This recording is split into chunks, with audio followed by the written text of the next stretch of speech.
Hello everyone, my name is Sentinel Gray and welcome to the channel. Listen, real fast before I get into it, if you guys like the videos and support what I'm making here, please be sure to leave a like and subscribe.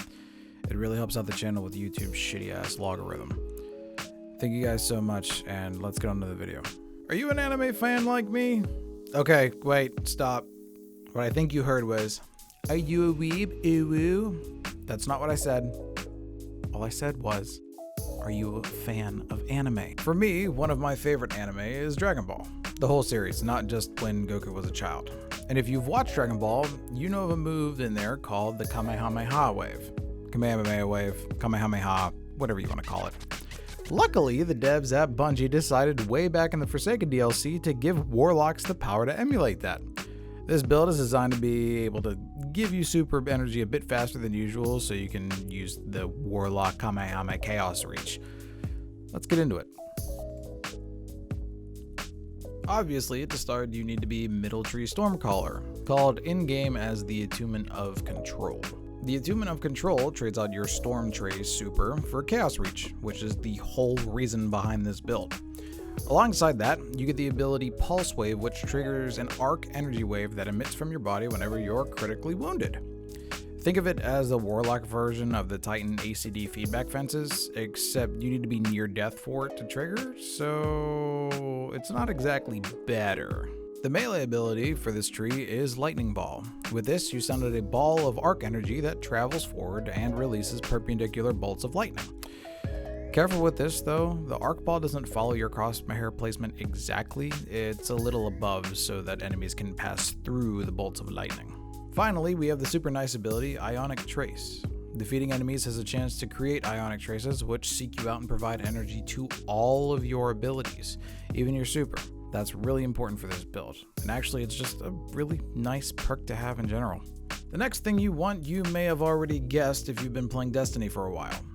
The Geomag Stabilizers. These exotic boots have a perk with two functions. One, when your super energy is about at 80%-ish, it'll start filling up rapidly when you sprint. You have to keep sprinting to keep this rapid energy gain, and it takes about 2 or 3 seconds to be topped off, so it's not too bad.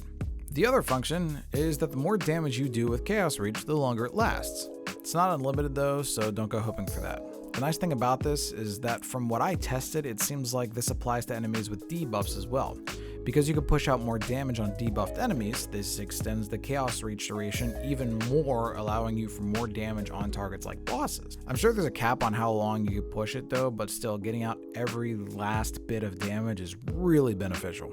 The last thing you need for this build is a weapon I've already talked about in a previous video, but I'll go over it real fast again.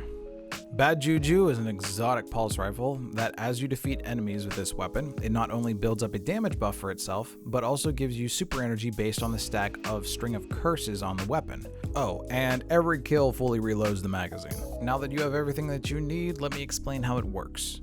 Starting from a Bone Dry super, you start killing enemies with Bad Juju. Depending on how quickly you kill, you can stack String of Curses up pretty quickly, giving you more and more super energy. While you're killing with the Pulse Rifle, Ionic Traces should start heading towards you. The traces don't spawn on all kills, so you can't always count on them for every one you get, but when they do spawn, the ability energy is really nice. If you're able to get your kills quickly without too many of your teammates stealing them, you can have your super in half the time it would take normally. Plus, if you happen to have the catalyst for Bad Juju unlocked, you can speed up the process even further. At the end of the day, this build isn't meant to be used in any high-level endgame stuff. It's meant to be more of a fun fuck-around type build. So if you ever wanted to run around throwing Kamehamehas as frequently as Goku does in Dragon Ball Z, then this build is probably for you. It's what I use whenever I have to run any sort of strike grinding or arc singe stuff. That'll be it for me today, guys. Like I said, if you could like the video and subscribe, it would really help out the channel greatly. And if you like live content, I stream on Twitch every Sunday, Tuesday, Thursday, and Saturday at 6 p.m. Eastern Standard Time. There will be a link for that in the description box below. Thank you all so much for watching. Remember, keep your heads up and be kind to each other. Bye now.